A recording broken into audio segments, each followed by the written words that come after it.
Bien, las barreras físicas, dicen los expertos, sobre todo en inclusión educativa, son aquellas producto de la infraestructura escolar, ¿no? Las barreras metodológicas están relacionadas directamente con el desempeño de los profesores, en este caso de la profesora Carla, y las contextuales, que tienen que ver con la comunidad, con la cultura de los aprendices. La maestra, decíamos, como producto de su trabajo en este curso de procesos de construcción del aprendizaje, identifica el caso de Pedro, que es un niño que radica en una comunidad que se localiza a 1 hora del lugar donde está el jardín de niños donde ella trabaja, que es en Las Querendas, municipio de Pungarabato, en el estado de Guerrero.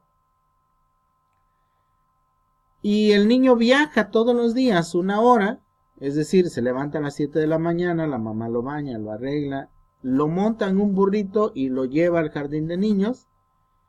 La mamá y el papá, a veces solo la mamá, a veces solo el papá, se esperan en la comunidad a que el niño salga de clases a las 12 del día y lo regresan a su comunidad.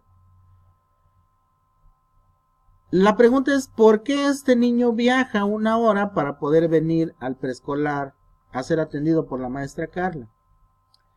Y la respuesta es sorprendente. En la comunidad donde el niño radica hay un jardín de niños que es atendido por 2 maestras. Y desde el punto de vista de las maestras, Pedrito es un niño que no aprende nada, es un niño al que no le interesa nada, entonces es un niño con el que no vale la pena trabajar. ¿Sí?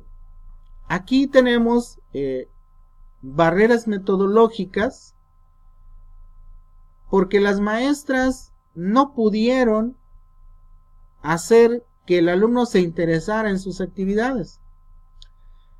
Lógicamente tenemos barreras contextuales que tienen que ver con la cultura de la comunidad, con la cultura de la región y con la cultura familiar, en el sentido de que los 2 padres de familia con trabajos cursaron los 3 primeros grados de primaria y entonces su condición de marginación los lleva a estar siempre ocupados en sus actividades de subsistencia y esto hace que el niño no esté inmerso en una cultura alfabetizada o alfabetizadora, y esta forma de vida de Pedro choca con la forma de trabajo de las maestras y entonces deciden que ellas no tienen nada que hacer y que el niño tiene que retirarse de la escuela. Los padres de familia, lógicamente preocupados por la educación de su hijo, buscan una alternativa y lo llevan al jardín de niños donde trabaja Carla. Carla se preocupa por él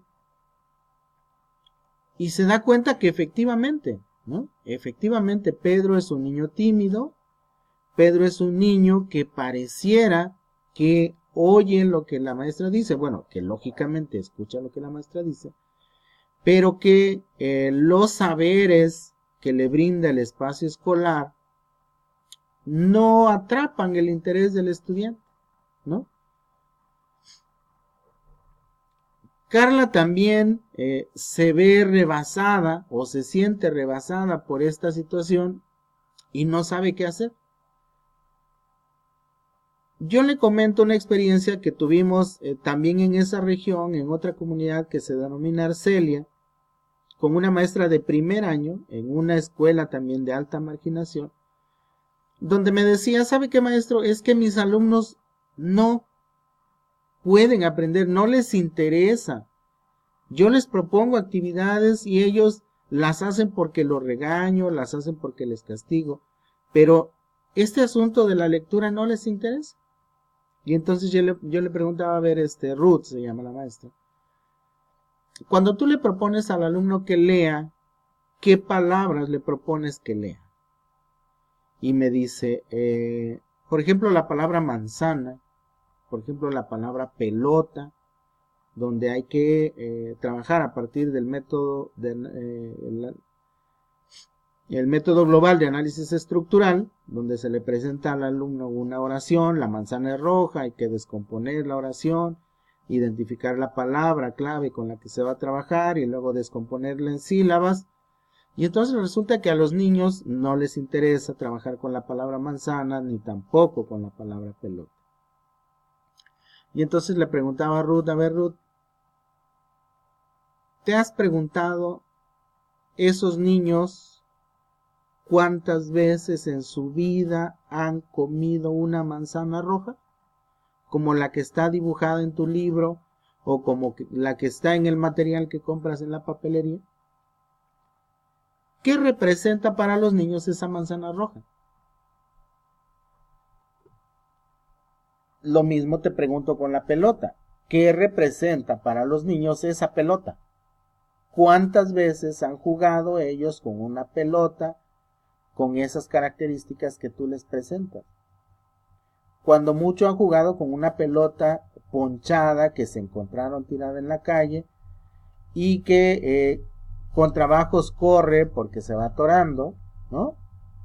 Y entonces resulta que estas palabras son importantes para la maestra porque la maestra es quien desea desarrollar el contenido, pero son palabras que en la vida de los estudiantes, en la vida de los pequeños no significan nada, entonces por eso no conectan con estas cuestiones. Cuando la maestra reflexiona estas cuestiones, realmente se ve afectada porque dice, bueno maestro, entonces llevo 10 años de servicio y llevo 10 años haciendo este tipo de cuestiones y siempre me he quejado de que los alumnos no entienden o no quieren aprender y ahora descubro que la razón, la culpable soy yo, ¿no? Y lo mismo pasa con Carla.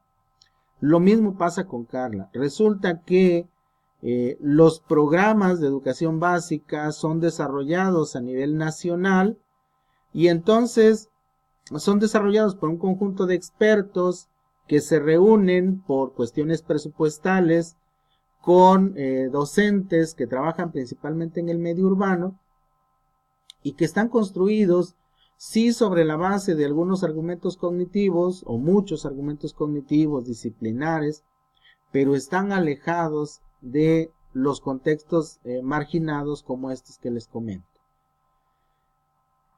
El caso de Ruth hizo posteriormente un proyecto donde los alumnos hicieron pulpas de tamarindo porque a un lado de la escuela donde ella trabaja hay un gran tamarindo que da mucho fruto. Entonces los niños se dieron a la tarea de ir a recolectar el tamarindo, de pelarlo, de hervirlo, de hacer las pulpas, de envolver las pulpas, de hacer carteles para vender sus pulpas. Y resulta que los alumnos con mucho entusiasmo trabajaron el asunto de la lectoescritura. Con Carla tuvimos algunas dificultades porque había que rescatar algunos elementos teóricos de los textos de Juan Ignacio en el sentido de poner en práctica el sistema de aprendizaje que propone Juan Ignacio, que tiene que ver con los resultados, con los procesos y con las condiciones para el aprendizaje. Entonces a Carla le daba un poco de trabajo definir exactamente con qué quería trabajar, con qué campo de formación, y ese campo de formación, por ejemplo el matemático, a qué resultado específico de aprendizaje se refería. Y además Carla decidió trabajar con Vygotsky, ¿no? Entonces parece que no le gustaba mucho el planteamiento teórico de Juan Ignacio y entonces decide tomar este asunto de las zonas de desarrollo de Vygotsky, y tampoco logramos gran cosa en términos prácticos, ¿no? En términos de acción sobre el niño, pero sí logramos un poco que la maestra pensara que cada una de las acciones que se desarrollan para que los alumnos aprendan debe tener un sustento, ¿no? No pueden estar basadas las actividades de formación, las actividades de aprendizaje, solo en cuestiones experienciales, sino que ya con el grado de maestría, ellas deben desarrollar un proceso reflexivo más profundo en relación con lo que hacen. De esta manera les he planteado 3 problemáticas de naturaleza diferenciada que son enfrentadas por los maestros de educación preescolar y que desde mi punto de vista tienen un origen en la formación inicial, pero que esta formación inicial, como ya les planteaba, que está desfasada 11 años, también se cruza con las trayectorias personales y las trayectorias profesionales de los propios profesores. En el caso de Carla, por ejemplo, encontrábamos con ella que ella es hija única. Es hija de una maestra de preescolar que ascendió a directiva, que ha sido asesora técnico-pedagógica y que su contexto entonces le había dotado de muchos elementos económicos y culturales que le impedían comprender la situación de vida de Pedro. ¿Sí? Es decir, la maestra Carla es una maestra con una cultura muy urbana, a la que le es difícil entender que una persona no esté relacionada con la alfabetización. Que un sujeto como Pedro o sus padres están más preocupados por el sustento diario que por el asunto de la alfabetización, ¿no? Pedro se da cuenta que sus padres, trabajando en el campo o haciendo mandados en las casas, resuelven sus problemas de sustento. Él no tiene la experiencia de que alguno de sus padres tenga profesión y que esa profesión le pueda garantizar un ascenso en la escala social. Entonces, pues para él es complicado entender qué sentido tiene perder el tiempo 3 horas en la escuela si en esas 3 horas sus padres pueden irse a trabajar y ganar dinero para que él coma mejor, ¿no? Entonces, esta parte de la trayectoria personal de la maestra, de alguna manera, media la manera en que quiere abordar el problema o la situación de aprendizaje con el estudiante, ¿no? Entonces, aquí hay una situación que está relacionada con el currículum, que está relacionada con la educación preescolar, pero que tiene una fuerte carga con la barrera contextual, ¿no? Entonces, como la formación inicial de estos 3 profesores debe dar cuenta, debe ser capaz de dotar a los futuros maestros de las herramientas suficientes y necesarias para resolver problemáticas como estas. Problemáticas con el asunto de la alfabetización, problemáticas con el campo matemático, problemáticas contextuales. Y entonces aquí es donde ya desde el punto de vista de formador de docentes me parece que los currículum, que también, como ustedes saben, en México el currículum para la formación de docentes también es un programa nacional al que se tienen que sujetar todas las escuelas normales, públicas y privadas. Luego entonces, esta formación inicial, que a partir del 2004 han adoptado ya con mucha certeza o de manera explícita el asunto del desarrollo de competencias profesionales, me parece que es un planteamiento curricular, pero que no ha sido interiorizado por los formadores de docentes. Es un planteamiento que está ya plasmado en los programas de formación, pero que no se materializa. Como sabemos, los curricularistas hablan de 4 tipos de currículum, ¿no? el currículum pensado, el currículum interpretado, el currículum desarrollado y el